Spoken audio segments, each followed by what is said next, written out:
ብሩኬ ጀግናውና የምሳሌ አባት ያለበት አሳዛኝ ሁኔታ እጅግ በጣም ልብ ይሰብራል። የዝና ሰዎች እንግዲህ ለአንዴና ለመጨረሻ ጊዜ የብሩኬን እግር በመጋዝ ቁርጥርጥ አድርገው ጣሉት። ዝና ደግሞ ወደ ማህሌት ጋር ደውሎ ዛሬ የተፈጠረ ነገር አለ እንዴ? ብሩክ ወደ ታገተበት ቦታ ላይ የሄደ ሰው ካለ አጣርተሽ አምጪ አላት። መድብል ጀግናውና ሞገስ እንዲሁም ደግሞ ምሳሌን ከታገተችበት ቦታ ላይ ያወጣት ወይንም የመድብል ባልንጀራ ብሩኬ ወደ ታገተበት ቦታና አቅጣጫ ስላወቁ ቀጥ ብለው አጥር ሰብረው ሲሄዱ ብሩኬ ደግሞ በህይወት መኖሩን ሲያዩት እጅግ በጣም ደስ ብሏቸዋል።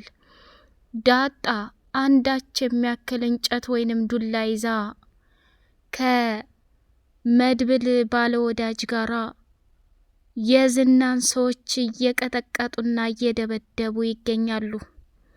መድብል ወንድሙን ብሩኬ በህይወት በማግኘቱ እጅግ በጣም ደስ እያለው፣ ወንድሜ ለልጅ ስትል በህይወት ስለተረፍክ ደስ ብሎኛል። እኔ ወንድምህ ደግሞ ካሁን በኋላ መስዋዕትነት ከፍዬ ከዚህ ቦታ ላይ አወጣሃለሁ አለና የተቆረጠውን እግሩን በአንድ እጁ ይዞ ደም እንባ እያነባ ይገኛል። መድብል እዛ ያሉት አጋቾች እጅግ በጣም በሚያስፈራራና በከባድ ቁጥጥር ውስጥ መግባታቸው ይታወሳል። ዳጣ ቡራ ችግር የለውም፣ እኔ አንዱን እግሬን ቆርጬ እሰጥሃለሁ። ለምሳሌ አንተ እኮ ውጭ ሀገር ሄደህ ዋጋና መስዋዕትነት ከፍለሃል። በዛ ላይ ደግሞ ራሱን አሳልፎ እነዚህን ማንም የማይችላቸውን አውሬዎች ተጋፍጦ ወንድምህ መድብል በህይወት ስለደረሰልህ ፈጣሪህን አመስግን። ሞገስ ዛሬ ደግሞ ጀግንነት ወጥቶሃል።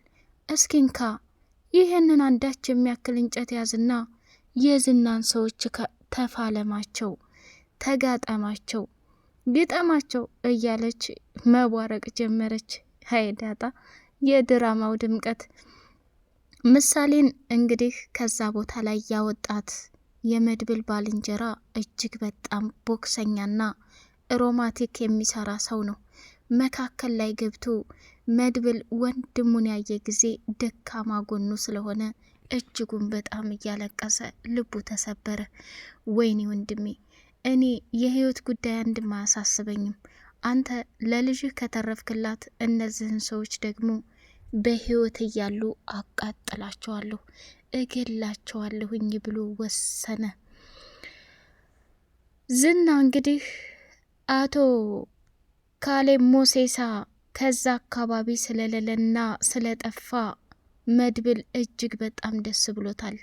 የካሌብ ሞሴሳ ከዚህ መሄድና ለአንድ ሳምንት ርቆ መሄድ በጣም እንፈልገዋለን።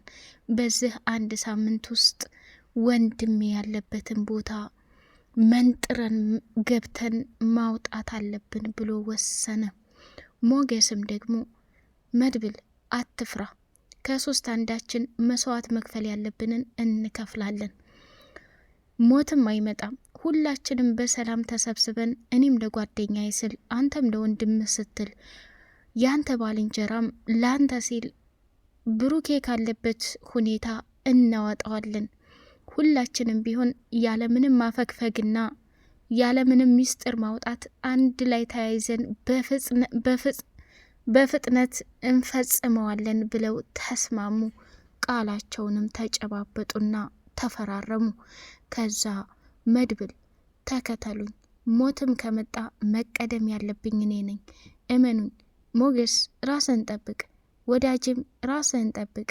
መጀመሪያ መስዋዕትነት መደረግ ካለብኝ እኔ ብቻና ብቻ ነኝ ብሎ ወሰነ። ሰላም ሰላም፣ ውድ የተከበራችሁ የስጦታ ሚዲያ ቤተሰቦች፣ እጅግ በጣም ተወዳጁና በጉጉት ስንጠብቀው የነበረው የምሳሌ ድራማ እንደቀጠለ ይገኛል። ቻናሉን ላይክ፣ ሰብስክራይብ ያደረጋችሁ አበረታቱኝ። የመድብል ፊልሚያ እና የዝናም ፊልሚያ በፍጹም ሊያቆም አልቻለም። ዝና ያለ ካሌብ ሞሲሳ ምንም መፋለም አልቻለም። በስልክ ነው ነገሩን እየሰራ ያለው። መድብል ግን ብሩክ ካለበት ቦታ የተጠቆመበትና የጠረጠረበት ቦታ ላይ ወንድሙን በኩለ ሌሊት ለማትረፍና ለማዳን እንዲሁም ሙቶ ይሆን አለ ይሆን የሚለውን በህይወት ለመድረስ ህይወቱን መስዋዕትነት ከፍሎ ሰተት ብሎ ሄደ። ምሳሌን ያተረፋት ሰው እመኑኝ፣ እነዚህ ሰዎች አደገኛ ናቸው። እኔ በደንብ ነው ማቃቸው። የካሌብ ሞሲሳ ሰዎች እነሱን የከዳና እነሱን የሸወደ ሰው ወይ ኩላሊት ያወጣሉ፣ ወይ አካለ ጎደሎ ያደርጋሉ፣ ወይ በሽተኛ ያደርጋሉ እንጂ በፍጹም በቶሎ ነፍሳቸውን አውጥተው ሊገሉ አይችሉም ብሎ አለ። ወዳጄ ያልከው ይሁንልኝ፣ ወንድሜ በህይወት ካለ የሆነውን ይሁን ተቀብዬ እስከ መጨረሻው ድረስ አተርፈዋለሁ ብሎ ወሰነ። ሞገስም በህይወት ካለ ብሩኬ ሌላው ነገር ችግር የለውም፣ ኩላሊቱ ምንም አይሆንም፣ ሌላ ምንም ነገር ሊወስዱት አይችሉም እያሉ እነሱ እንግዲህ ሽጉጥ እየመቱ እዛ ያሉት ሰዎች የምን ጩኸት ነው ብለው ከዛ ቦታ ላይ እንዲወጡ ድምጽ እያሰማ መድብል እዛ ቦታ ያሉትን ሰዎች በተናቸውና ወንድሙ የሚያሳዝን ሁኔታ ዶም አለ፣ አካፋ አለ፣ አፈሩ፣ ድንጋዩ፣ መጠጥ የተጠጣበት ጠርሙስ የሌለ ኮታት የለም እዛ ጥለውት። ብሩኬም ደግሞ ብዙ ደም ፈሶት አንድ እግሩን እያንቀሳቀሰ አለሁ የማለት ድምጽም ለማሰማት እጥፍ ዝርግት እያደረገ ነበር። አንዱ እግር ግን ስለተቆረጠ ምንም ማድረግ አልቻለም ነበር።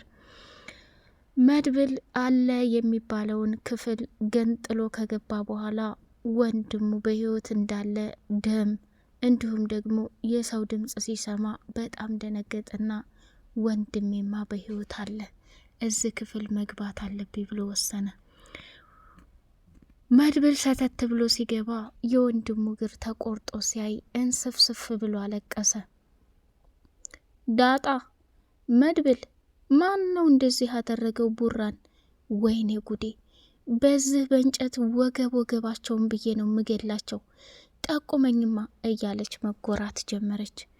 ሞገስም ደግሞ አረባክሽ ዳጣ ተይ ዝም በይ፣ አራት ጩሂ እንዳታስይዥንና እንዳታስለቅሚን፣ ከዚህ ቦታ ላይ እስከምንወጣ ድረስ ባክሽ ዝም በይ እያለ መለመን ጀመረ። ምሳሌን ያወጣት የመድብል ባለወዳጅ ግን እጅና እጁን ወጥሮ ሮማቲክ ቦክስ እየተጋጠመ ይገኛል። ወደ ማህሌትና ኤፍራታ ስንመጣ እነገንዘብ ወዳጅ እነገንዘብ አይጠግቡ ተኝተው ሲደወልላት እንዴ ዝና አሁን እኮ ከሌሊቱ 6 ሰዓት ሆኗል፣ ምን ሆነህ ነው የደወልከው ብላለችው። ከዛ ኤፍራታ የት ናት? እኔ አላቅም፣ እቤት የለችም፣ እኔ ብቻ ነኝ ያለሁት ተኝቻለሁ ብላ ስትለው ሰተት ብሎ አለመምጣቱም ጉር ነው። አመናትና አንቺ ከሃዲ እየተጫወሽብኝ ከሆነ መጨረሻ ላይ የእጅሽን ታገኛለሽ፣ እኔ እጅ ከገባችሁ ሁለታችሁንም አጠፋችኋለሁ። ማህሌት ገንዘብ እንደምታገኝ ሁሉ ስራሽንም በተግባር እየሰራሽ አይደለም አላት። እንዴ እኔ ምን ላድርግ ታዲያ? ኤፍራታ እስካሁን እንደወጣች አልተመለሰችም፣ እቤት አልገባችም፣ እንደመጣች እኮ ልደውልልህ ቃል ገብቻለሁ ብላለችው። ከዛ